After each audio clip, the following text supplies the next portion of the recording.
Gestão Humanizada. Hoje eu trouxe aqui o Mark Tawil para falarmos um pouquinho sobre gestão em modo geral e quanto transformação tem a ver com isso, né? Sim. Mas Mark, tem aqui uma sequência de coisas, Top Voice, LinkedIn, né? A própria comunicação, não é? O diretor da Tawil Comunicação. Me conta um pouquinho primeiro quem é você para a gente poder entender esse contexto e começar esse papo. Olha, eu estou tentando descobrir faz 45 anos. Então, assim, Boa te responder de primeira é mais difícil. Primeiro, o marido da Elisa, que é o mais importante, pai da Cora e do Josh e do Woody Vira-Lata. Tem uma agência de comunicação corporativa, número 1 Great Place to Work desse ano. Legal, muito bom. A gente é sistema B também, então a gente tem um alto impacto social e sustentável. Legal. Na paralela, eu tenho alguns lugares de fala, então, como você falou, LinkedIn Top Voices, e agora fazendo broadcast, fazendo lives. Tenho uma coluna semanal em Época Negócios, chamada Futuro do Trabalho. Legal. Represento algumas empresas, sou conselheiro editorial da revista da HSM, sou embaixador da Conquer, do portal transformaçãodigital.com. Legal. Atuo também como conselheiro em algumas ONGs e algumas relacionadas a empreendedorismo, outras à educação, pessoas com deficiência intelectual e também com deficiência física. Então diria que um comunicador híbrido. Legal. Sobretudo um ser humano equilibrado. Muito bom. Então temos bastante papo para... Sim, aqui são recursos humanos, não desumanos. Muito bem, muito bem. Ainda nessa linha de, acho que vamos pegar um gancho aí que você falou do trabalho, do futuro, né? Quais são as profissões e assim por diante. Isso versa muito pelo lado humano. Eu acho que todas as vezes as empresas estão falando muito sobre a importância, né? Acho que líderes estão falando muito da importância do indivíduo em todas as esferas. Como é que é a tua leitura sobre esse tema? Que entrega você teria de bate-pronto pra gente? Muita moda. Muita gente falando e fazendo pouco. Então, quando você fala colocar o ser humano no centro da estratégia, é muito uma questão de intencionalidade, do que uma questão só de reatividade. Eu preciso fazer porque tem cota, eu preciso fazer porque tem lei, eu preciso fazer porque fica bonito na fita. Como se fosse aquele marketing verde que a gente se acostumou a ver com a sustentabilidade. É o famoso greenwash, né? Exatamente. Então, o cuidado que a gente tem que ter é primeiro fazer e depois falar. Praticar aquilo que a gente posta. E isso não tem sido feito. Então as empresas têm um discurso muito bonito de diversidade, mas não tem negros no board. Fala muito em equanimidade, equidade, e não tem mulheres na direção. Fala muito sobre uma sociedade mais igualitária, mas não contratam pessoas com deficiência. Então, qual é o cuidado que a gente tem que ter, em primeiro lugar?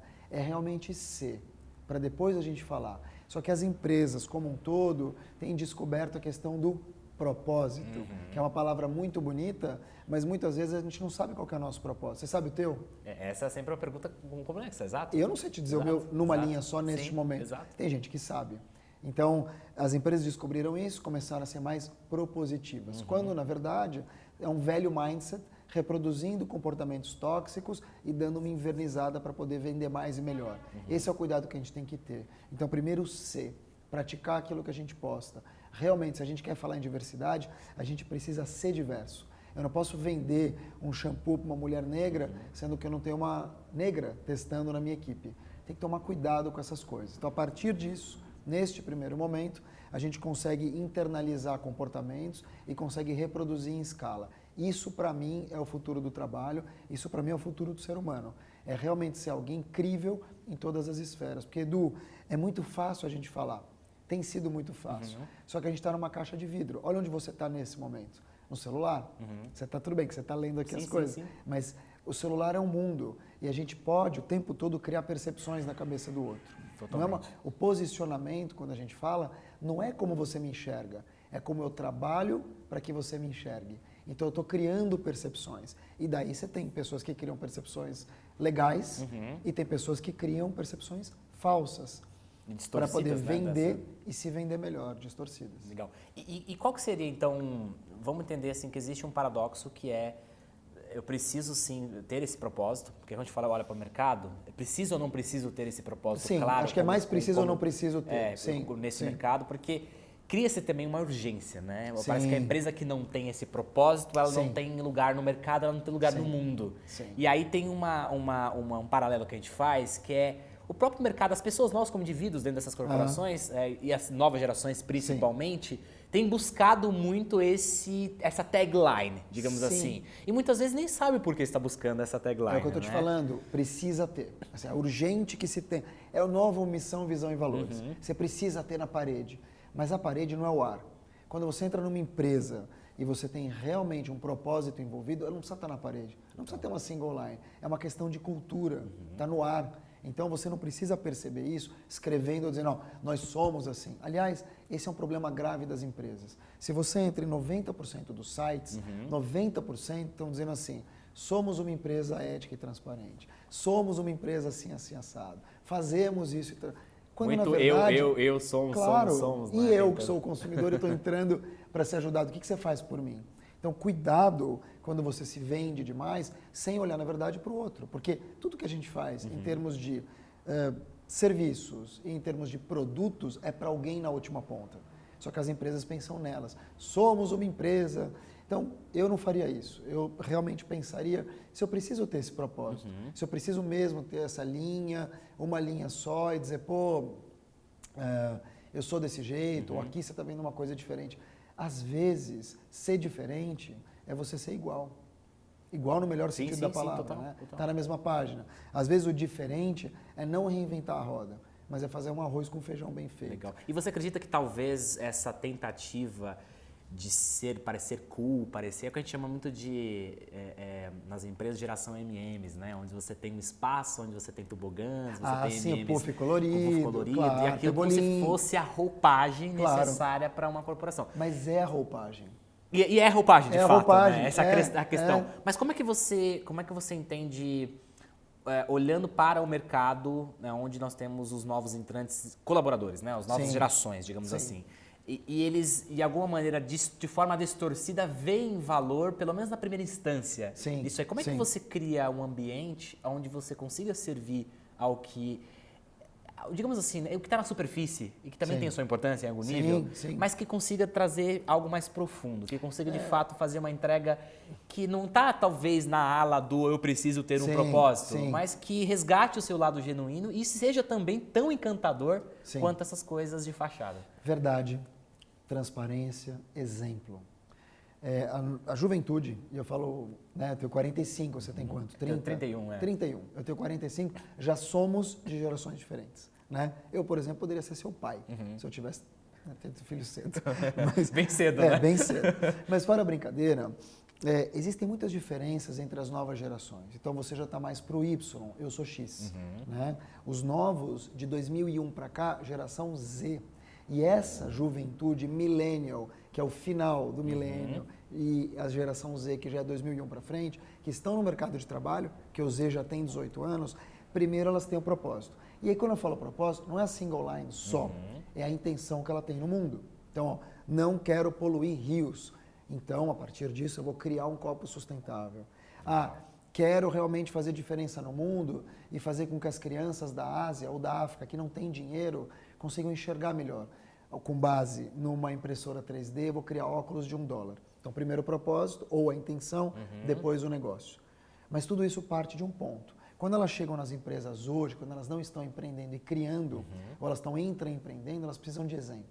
E aqui vem a liderança. Porque, na verdade, uma empresa é o quê? É um CNPJ para muitos CPFs. A gente tem muito mais liderados do que um líder. Total. Só que o líder é o chefe, ele é o chefe da matilha, ele é o motorista do ônibus. Se ele leva o ônibus para um lugar bom, ótimo, todos foram. Se ele leva para o lugar errado, são 50 pessoas tendo que voltar com ele. Então, ele pode não falar muito, mas ele precisa levar pelo exemplo. E quando eu digo levar pelo exemplo, significa transparência, verdade, vulnerabilidade, significa você poder errar e assumir que errou. Não tem mais o super-homem dos anos 80 ou o super-chefe intocável. O chefe tem que chorar, tem que ter família, tem que se equilibrar. Quando eu digo chefe, é o líder, que são as novas palavras, né? Mas é isso. E como que a gente está formando esses líderes? Acho que aí está uma pergunta... Você já tem aqueles que são formados, né? que vêm de uma idade que já está formada. Então, eu tenho 45. Na minha idade, você não está formando muita gente. Né? Muita gente já se formou. E o trabalho do líder qual que é? Formar outros líderes. Legal. Então, como é que esse líder já formado, aí sim, ele não precisa perder tudo o que ele aprendeu. Às vezes ele pode transformar, ou ele pode, às vezes, adicionar camadas. de humanização, de gestão compartilhada, de aprendizado. Acho que a primeira coisa que se aprende quando se chega a uma certa idade, que é a minha, por exemplo, que eu estou numa transição entre os 30 e os 60, vamos dizer, é que você não sabe tudo e está longe de saber. Aprender sempre. Segundo, tem gente muito mais nova que sabe muito mais do que você. Porque aí já não é uma questão só de competência. Existe uma outra questão chamada visão de mundo. As pessoas, elas entram pela competência, mas elas ficam pela confiança. Por isso chama cargo de confiança e não cargo de competência. Então, competência você aprende na faculdade, na escola, estudando, mas você vai ficando por outros skills. E essa molecada, essas pessoas de 18, 20, 30 anos, tem muito a acrescentar. E mais do que isso, elas são menos arrogantes do que outras gerações e se permitem ouvir mais. Então, qual que é o trabalho aqui? Troca. Se você consegue trocar genuinamente com o millennial, com o Z, mostrar para ele o seguinte, olha, eu não sei tudo, mas sei algumas coisas que eu posso te ajudar, e vice-versa. Eu acredito que exista um ponto de intersecção. E é nessa intersecção que a gente consegue ter, de fato, o sucesso e o crescimento e conseguir ser verdadeiro, na tua Sem visão. dúvida, sem dúvida. Acho que na visão geral, assim, equipes multidisciplinares também são equipes diversas, ou seja, tem diversidade, inclusão, e você tem também multigeração. Ou seja, a diversidade não está só da raça, do gênero, ela está também na idade. Porque esse caldo é que faz a diferença. É muito ruim quando você chega numa empresa e só vê gente de 20 anos. Por mais moderna que a empresa seja. Porque em alguma hora você vai precisar de uma referência. Nem que seja uma referência simples para perguntar. Quer ver um exemplo? A gente tem inúmeras propagandas que escorregam de empresas grandes, porque não tiveram naquele momento a sensibilidade de pensar para todos. Estou falando de shampoo, estou falando de roupa, estou falando de slogan. Quando a gente tem slogans, por exemplo, que maculam direitos civis dos negros ou que fazem alguma coisa relacionada à gordofobia, é porque talvez não tenha uma pessoa gorda. E ele não consegue ter essa sensibilidade e atribuir isso, né? Você quer ver dois exemplos simples? Pau de selfie. Pau de selfie para canhoto, pau de selfie é isso, né? E quando o canhoto compra? Tem que ficar assim. Outro dia eu conheci uma mulher negra e ela me dizia da dificuldade que ela tem de lavar a mão. Nossa, lavar a mão? Como assim? Ela encosta e a torneira não lê a pele negra. Nossa, isso eu não sabia. Eu também não. Mas ela sabe. Outro dia um cara postou, chorando, um acadêmico dos Estados Unidos, que pela primeira vez ele comprou como se fosse aqueles esparadrapos, marrom. Chorava. Mas como assim? É óbvio, não é? Vai procurar esparadrapo marrom para pele negra. Porque o negro está lá com a pele negra, né, ou super escura, e ele tem que botar um negócio branco, que é bem para diferenciar, né? Então, quer dizer, essas pequenas coisas tendem, eu espero, a desaparecer. Mas para que isso aconteça, as empresas têm que receber. A gente tem uma outra questão muito forte no Brasil, que é a questão do refúgio. Para onde estão indo essas pessoas? A gente está realmente absorvendo? Ah, mas está tirando o lugar de brasileiro. Será? Ou a gente tem que aprender com eles? Como foi assim no começo do século XX, que tudo aqui em São Paulo foi construído também por imigrantes. É isso, acho que falta a gente ter empatia, mas falta a gente ter visão também, que todo mundo aprende com todo mundo. Se você descer daqui agora, Edu, conversar com o segurança, pergunta para ele no prédio quantos bom dias ele recebe. De cada 10, meio dá bom dia. Porque acredita que ele virou um móvel, mas ele é uma pessoa que está trabalhando, que está de pé, recebendo as pessoas para cuidar da tua segurança. E acho que é bem interessante você falar tudo isso, porque isso me recorre a alguns pensamentos que a gente vem falando, inclusive nas entrevistas do ProTalks, muito sobre agilidade, tecnologia, transformação e etc. E fala-se muito, né, sobre transformação das pessoas e etc.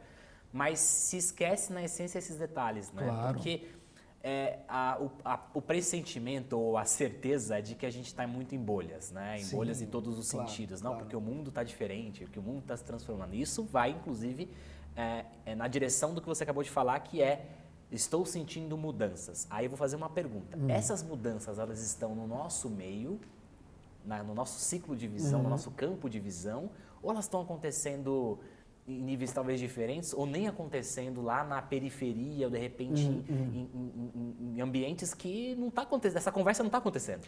Como é que você me... Tá como é que acontecendo. você me... Não, tá eu digo assim, a pergunta assim, talvez não esteja. Eu pergunto como é que talvez a gente você... não veja Exato, por causa da bolha, exato. sem dúvida. E como é que você... e se está acontecendo, em que nível ela está acontecendo, de que maneira ela está acontecendo, como é que isso tudo está sendo percebido? Acho que é importante a gente discutir Excelente isso. pergunta, excelente pergunta. Então, assim, quando você tem curiosidade em saber alguma coisa, o que você faz, Edu? Essa pergunta, vou questionar, vou entender. Ou você vai no Google, você vai buscar. Exatamente. Eu tenho feito isso. Então, por exemplo, eu entro, por exemplo, pela igualdade racial. Eu furo a bolha. Eu converso com empreendedores negros. Eu pergunto para ele. Tem diversos ecossistemas de empreendedores negros. Existem diversas pessoas que estão trabalhando pela deficiência. Muito bom. Para visibilizar outras pessoas. Eu sou conselheiro de uma ONG de refugiados. Então, eu estou há 3 anos trabalhando para integrar essas pessoas. Onde que eu quero chegar? Fui pelo Instituto Coca-Cola visitar Paraisópolis, onde eles fazem um trabalho incrível. Sabe que a molecada de Paraisópolis fala? Quero ser físico, estou abrindo minha startup. É a mesma conversa que a gente tem aqui na Faria Lima. Mas, claro, a gente não vê. Mas vai dizer para um moleque de 16 ou 18 anos, você sabe o que é o WhatsApp? Ele vai rir da tua cara, porque eles estão muito mais antenados do que a gente, de maneira preconceituosa, imagina. Então, sim, existe uma conversa Isso é ótimo. de vários níveis. Te diria até que na periferia, por conta da falta de recursos, eles têm que ser mais criativos e sonham mais alto. Porque por isso que você tem um Condzilla hoje em dia, por isso você tem um Edu Lira do Gerando Falcões, porque esses caras furaram a bolha. Total. Eles furaram a bolha. Total. E cabe a nós, se a gente quiser ter uma conversa mais igualitária, nunca vai ser igual. Eu não posso me comparar com alguém que tem uma vida numa periferia e tem inúmeras dificuldades que eu nunca tive nem nunca vou ter. A gente não parte no mesmo ponto, né? Já Não começa tem aí. como. E assim, seria ridículo eu fazer esse papel. Não, vem aqui, vou te abraçar. Não é isso. Mas a gente tem que, no mínimo, mostrar que a gente está na mesma página. Total. Sim, como eu também não estou na página de muita gente. Como eu também poderia ter problemas de saúde que o pessoal da periferia talvez não tenha. E aí? Então, todo mundo carrega alguma coisa. Eu não carrego uma cruz porque eu sou judeu. Não dá. Mas assim, todo mundo carrega uma cruz, todo mundo tem uma história. E tudo bem. Agora, o que você faz com ela é que é diferente. Quando você conversa com alguém na rua, quando você cumprimenta uma pessoa, um morador de rua, quando você... Enfim, não é possível. Por isso que as pessoas me perguntam, você aceita todo mundo na rede social? Óbvio que eu aceito. Porque assim, não tem sentido eu me fechar. Posso me fechar talvez num clube de networking, num clube de... Sim, mas em rede social, que o nome é social, não tem sentido, porque eu converso com pessoas diversas o dia todo. Eu falo com a moça do café, eu falo com segurança, falo com motorista de táxi, aí chega na hora do vamos ver, eu me fecho. Só falo com o topo da pirâmide. Aliás, é muito mais difícil você obter alguma coisa do diretor, do coordenador e do CEO do que do pessoal do meio da pirâmide. Da moça do café, por exemplo. Ela sabe muito mais da cultura da empresa do que o próprio cara que não vai te passar nada. As pessoas não enxergam isso. E aí você entra num tema bem importante, porque a gente fala muito de transformação e a gente sabe que para permitir essa diversidade, né, adentrar dentro de uma companhia, você precisa que essa companhia veja a verdade nessa diversidade. Ela veja que isso é de fato genuíno e não só atingimento de cota. Como é que, talvez é uma pergunta que não tem uma resposta, mas como que a gente... Num contexto onde nós temos uma diretoria, um board, eu não sei, líderes, que não ainda se sensibilizaram a isso. Né? E provavelmente você deve ter algum dissidente ali no modo construtivo da palavra, né? Dentro da empresa que está tentando fazer esse movimento. Como é que você enxerga essas empresas? Você acha que essas empresas elas vão sucumbir, ou elas vão... O que você observa na tua visão? Porque elas empresas são compostas de pessoas, né? Então, sem elas, isso não seria, no negócio não seria possível. E como é que você enxerga esses líderes que ainda não se sensibilizaram? Eu não vou bancar aqui o ativista, porque eu não sou. E eu acredito mesmo que é uma questão, como você explicou, sensibilidade. Eu também não tinha essa sensibilidade uns anos atrás. E como você adquiriu? Me abrindo primeiro, assim, realmente aceitando que existe um novo mindset, existe um novo mundo, que a diversidade faz diferença naquilo que eu te falei. Uma equipe mais diversa, ela consegue atingir mais pessoas. Isso é óbvio. Isso é óbvio. A gente tem 54% de negros no Brasil. Você vai em qualquer empresa da Faria Lima, qualquer empresa, você não vê 5 no meio de 100. Você vê ou a moça do café servindo, ou segurança, talvez um ou outro. Vai em bancas de advogado, vai em empresas fintech. Eles não têm competência? Não. Eles não têm networking muitas vezes, ou oportunidades. Então é intenção. Você precisa ter intenção de colocar essas pessoas no mercado de trabalho. Você quer ter uma diversidade LGBT, você tem que ter a intenção, e não por cota, de contratar alguém trans, uma pessoa trans. Porque talvez ele vai te trazer skills e visões e curiosidades e conversas e leveza e questionamentos que você não vai ter comigo, Mark. E acho que todo mundo perde muito com isso, né? Com não dar esse acesso, porque imagine quantos talentos não são descobertos, ou quanta gente não vem que poderia tornar um país mais produtivo, mais criativo e a economia crescesse ainda mais com tudo isso. Todos estão aqui. Outro dia eu entrevistei um rapaz, Marcos Rossi. Ele não tem as pernas e não tem os braços. Ele não tem. Não é que assim, ele teve, amputou, ele não tem. Foi uma formação. Pra você ter uma ideia, ele encantou o Tony Robbins. Então começa por aí. O Tony Robbins chama ele, porque o Tony Robbins se encantou com ele. Cara, ele é DJ, ele é mergulhador. Olha que mergulhador precisa fazer sinal debaixo d'água. Ele fala das dores que ele teve como alguém que superou isso. Todo mundo é assim? Não. É exagerado? É. Mas você fala 5 minutos com ele, 5, você esquece completamente. A primeira vez que você olha, te choca. Então, são pessoas. Você, o cara é magro, gordo, preto, amarelo, judeu, são pessoas. Você esquece isso. Quando você está aqui com uma pessoa, sei lá, vem aqui a ópera, ou vem aqui o Bonovox, deu meia hora, 1 hora, deu 2 horas. Dependendo do papo, você esquece. Porque todo mundo vem do mesmo lugar. Ninguém nasceu desse jeito. Né? Ninguém nasceu real, ou se transformou numa pessoa intocável e tal. Se você consegue encarar pessoas como pessoas, já começa... É que os líderes não fazem muitas vezes isso. Né? Eles encaram ou como a cota, ou eles encaram como o pontinho de verso. Sabe aquela história? Você é desse jeito, para mim isso vai continuar desse jeito pro resto da vida. Rotulam pelo estereótipo. Porque, na verdade, assim, não é que eu estou te chamando aqui Edu, porque você tem olhos azuis, a primeira coisa que alguém vai falar, não, o Edu, né? Não, ele tem olhos azuis, mas ele também é formado em... Ninguém quer saber disso. Mas o cara fala, eu tenho uma líder negra, eu tenho uma trans na equipe, você rotula, é inegável. Assim, o ser humano é assim. A gente acaba naturalizando esse tipo de comportamento, quando na verdade o trabalho é naturalizar o contrário. Deveria ser natural a gente não rotular, mas enquanto isso não acontece, a gente passa por uma curva. Então, a gente saiu daqui, agora talvez a gente esteja no pico, percebendo isso, forçando um pouco a mão, trazendo uma intenção para isso, uma proposição, para depois a gente equilibrar e chegar num ponto em que talvez isso seja mais natural. Já é em muitas empresas, já é em alguns países. O Brasil está longe, muito longe, mas o nosso trabalho é tentar. Eu acho que tem, para concluir esse assunto, acho que também se culpar por não estar enxergando algumas coisas não é o melhor caminho, né? Enquanto profissional, enquanto pessoa. Eu acho que o primeiro é ter consciência se você nem sempre percebia essas coisas que percebo hoje, né? Seja como líder, como for, que é já a primeira camada. Eu acho que o recado que nós poderíamos dar para esses líderes é, tudo bem que você não tenha percebido até então, mas agora que você passou a perceber, o que você faz com essa informação? Claro, né? Eu acho que é um ponto Você tem que olhar para a tua equipe e você tem que se incomodar. Você tem que se incomodar quando você vê as mesmas pessoas o tempo todo, os mesmos rostos brancos ou negros ou asiáticos, com os mesmos tamanhos, as mesmas idades e falando a mesma coisa. Isso é preocupante. Você está perdendo o mercado. Não, é aquilo que a gente falou, né? Muita coisa deixando de lado, muitos talentos sendo desperdiçados. Claro. Isso me leva a uma última pergunta, que é a pergunta que a gente fecha sempre no nosso programa, que é o que é essencial para você? Bem aberto assim. Minha família, sem dúvida. Sem dúvida, assim. O que é essencial para mim Exato. é poder dedicar o tempo que eu tenho a ver meus filhos crescerem, a estar com a minha mulher, né, a quem eu devo 95% dos últimos 10 anos que a gente está junto, de tudo que eu tenho pensado e vivido, eu devo à nossa relação. Então, o meu trabalho é olhar para trás um dia e não me arrepender de ter sido ausente. Então, ser um pai presente, sobretudo, que é a minha melhor função. E tem tantas outras, né? Tem tantas, é que as pessoas falam, mas você trabalha muito. Verdade, eu trabalho muito. E é perigoso. É perigoso trabalhar muito. Só tem burnout quem trabalha muito. Exato. Então eu trabalho muito, mas o meu equilíbrio, realmente assim, quando eu puxo a minha força interna, ela vem da minha família, eu descobri isso.